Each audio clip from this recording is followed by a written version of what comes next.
how it's going to be. Who wants to live in that neighborhood where you're walking down the street at night and you look over your shoulder? If you cross the street and it's a good black person, you're a racist. If you don't cross the street and they're a predator, you're dead. It's a no-win situation, right?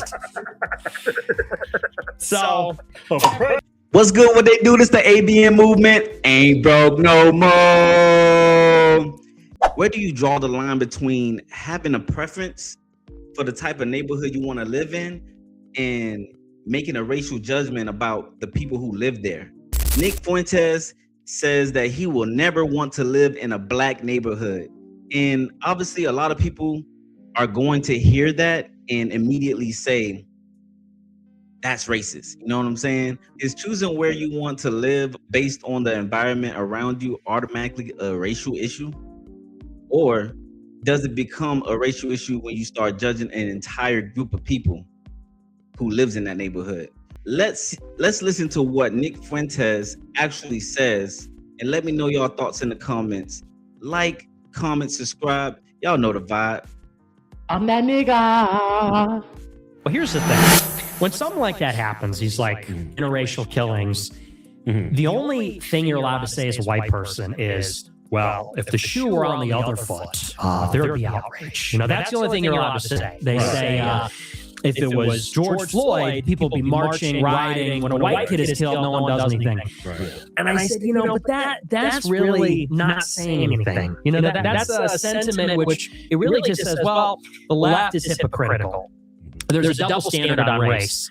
But it doesn't really express, in my opinion, what white people are feeling. What white people are feeling is, why are we putting up with this stuff? You know? And it's like, you move to a white neighborhood, you make money. We live in America. It's 21st century. We don't want to deal with these problems. What problems? And it just so happens that it is these young black adolescents that's doing it in Chicago and wherever. And so I went on my show after that killing and said, you know, like we're just kind of done with that. We don't want to live near this. Because here's the problem as a white person. You can either be Daniel Penny or Austin Metcalf. You can either be someone that takes a stand and defends yourself, or you make a rash judgment and you're either in jail or you're a racist. If you defend yourself, you get charged with murder by a liberal DA, or if you're wrong, then you're a white supremacist, racist, you're super judgmental. You're you can't just be a white guy who made a mistake. Exactly.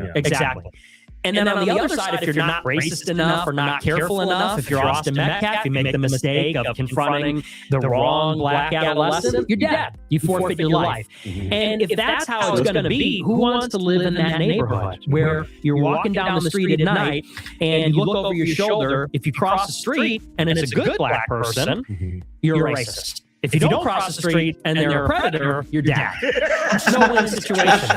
Right?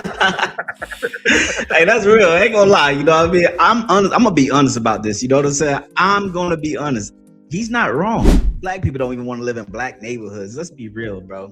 We all try to get out of the black neighborhood. This is because of the characteristics and the behaviors that happen in those neighborhoods. You know what I'm saying? It's not because you're black. It's because the behavior and the characteristics that come with it. I mean, is that racist?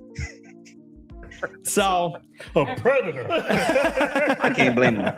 Tell you this. Well, you know, a predator, opportunist. Yeah. I mean, that's perfect adjective, predator.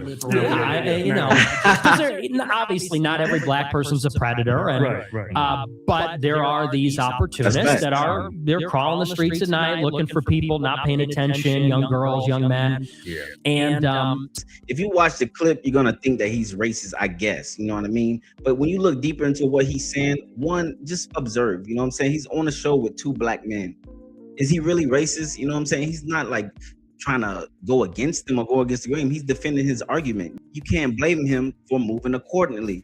Do y'all feel like he's wrong for making a decision that he feels is safer for him? So I said on my show, I said, white people don't want to live near black people. If that's what it's, yeah. I don't want to live around black people. I just don't. It would be irresponsible if I had a wife and kids to live near black people. It just would be. And that's I ain't gonna lie. I don't want to live around black people. I just don't. It would be irresponsible if I had a wife and kids to live near black people. It just would be. I feel you. And that's not to say that every black person is violent. It's not to say that every black person is the same way. Mm-hmm. But we watch the news. We read the papers. When you drive downtown in Chicago, you know who you got to look out for and worry about when you're thinking about whether you're going to get carjacked. Wow. When you're worried about catching a stray bullet. When you're worried about who's going to pull up on the side of the road and literally shove a rifle in your face and steal your iPhone or shoot you point blank, execution style in Lincoln Park. We know who's doing it. Yeah, that's real. Do we not feel the same way as black people, you know what I mean, about our neighborhoods? So is it racist because a white man is saying it, you know what I mean, or Indian man is saying it? Why can't other races talk about our race or what they observe from what they see? You know what I'm saying? I'm curious. I don't want to live near them. I don't want to be near them. They make me nervous. That's a survival. That's hilarious. And the way this story unfolded, it's sort of interesting. Austin Metcalf confronted a friend of the killer, presumably black also, and said something like, hey, you're sitting in the wrong spot. You're in my spot, something like this. And that's when the black guy jumped in and stabbed him to death. That's crazy. Unfortunately, we just don't know.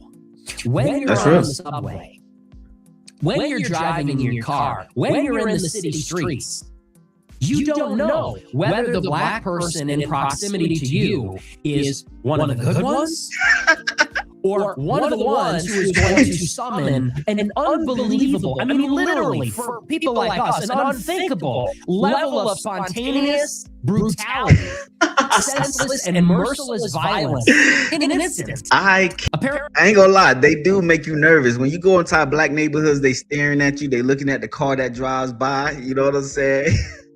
They don't make you feel comfortable most of the time. Let's be real. It's a lot of hostility inside black schools, black neighborhoods.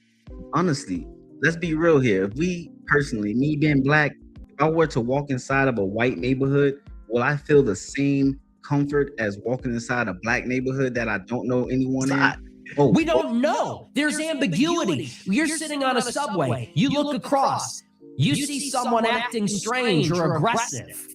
Is this someone who is going to pull out a knife and in 2 seconds slit my throat and kill me? Or is this just someone who's having a bad day? We Either don't way. know. I'm not willing to risk my life to find out. It's not worth it to me. That's real. I'm not willing to put myself in a position to find out.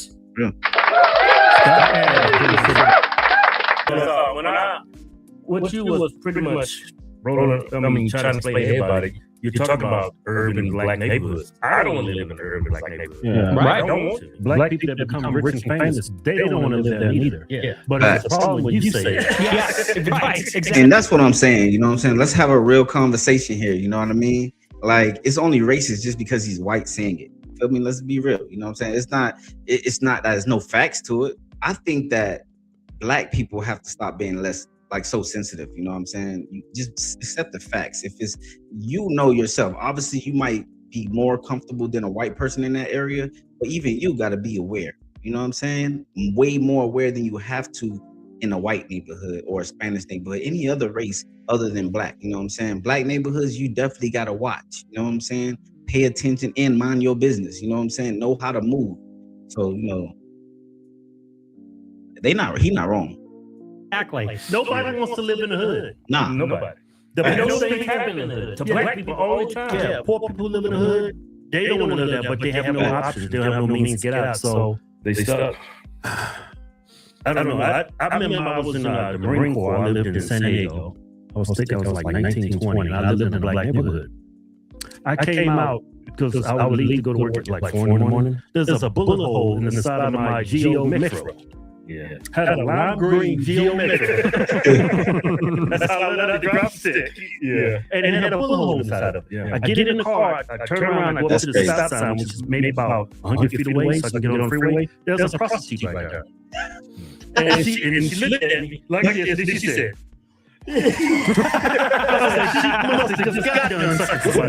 Yikes. And I lived in black neighborhoods, and I was like, when I was growing up, I said, man, when I get the money, go live in the white neighborhood. That's the thing.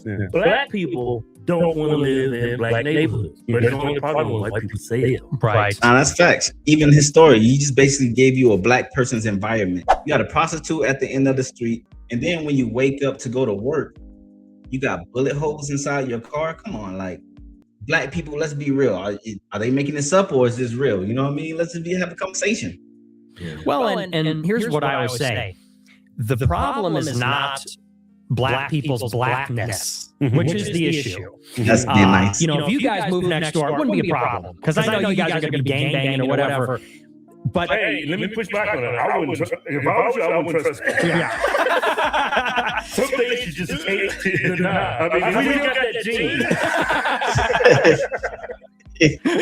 Well, if I just saw you, I wouldn't trust that. Yeah. But the problem is that, unfortunately, a stereotype, which is based in reality, is that when you live in a black neighborhood, you're going to get this set of problems. You're going to get violence, you're going to get mayhem, chaos, and it's not even just that, it's just rudeness, people being inconsiderate. And if people associate black people with being friendly, being kind, being peaceful, no one would have an issue. People say, oh, great, black people moved into the neighborhood. This is awesome. Property value's going to go up. You know? Yeah, that's crazy. Ain't gonna lie, that was funny, but that's kind of messed up. Oh, a black person just moved to the neighborhood, the value went down. That's the issue. And so, you know, I said that, and Jason Whitlock, you know, he's super Christian, as am I. And he said, well, you know, this is an attempt to incite racial hatred between white and black people, to divide up the races with this, you know, with this incendiary rhetoric. And I said, look, here's the problem. You can reconcile white and black people with Christianity. But in my opinion, that happens second. What has to happen first is law and order. Unfortunately, you have this cycle in America where you have very good laws, safety, you have police are active enforcing the law. And then you get the activists to come in and say, oh, there's too many black people and there's too much police brutality. So people say, all right, you know, we're going to ease up. We're going to mass incarceration is a problem. Police brutality is a problem. We're going to let it go. Then the violence gets out of control. Then you get, you know, the crack epidemic. Then you get, you know, the 80s, 90s. People go, oh, it's out of control. We need a crime bill. We need the cops back on the street. We need stop and frisk. So then it's good for, you know, 20 more years. Some people say, the police are racist. We got to get rid of the cops. Yeah, it is. It is. 100%. Yeah, but this is the cycle. It's like this amnesia, where it's that classic meme. You know, good times create weak men create bad times. Sort of like good crime laws create good times. Good times make people think the crime laws are racist. He ain't saying nothing wrong. He's saying some real shit, though. You know what I'm saying? Laws, unfortunately, there's going to be disproportionate, you know, representation. There's going to be more blacks in jail, but you got to arrest every lawbreaker. And then once you get the worst of the worst off the streets, the worst predators, opportunists, then you can reconcile the people with Christianity. But, you know, if you want to evangelize to these people in Chicago, I mean, be my guest. But I don't think you're going to get through. When you see these videos, unfortunately, a lot of them are just lost. And, you know, they made a whole show around that. Wow, I ain't gonna lie. We gotta call a spade, you know what I'm saying? Is Nick Fuentes making a legitimate argument about the crime, the neighborhood conditions, or is it just making up a racial generalization that crosses the line into racism? You know what I'm saying? Y'all let me know y'all thoughts in the comments. Like, comment, subscribe. Y'all know the vibe. I'm that nigga.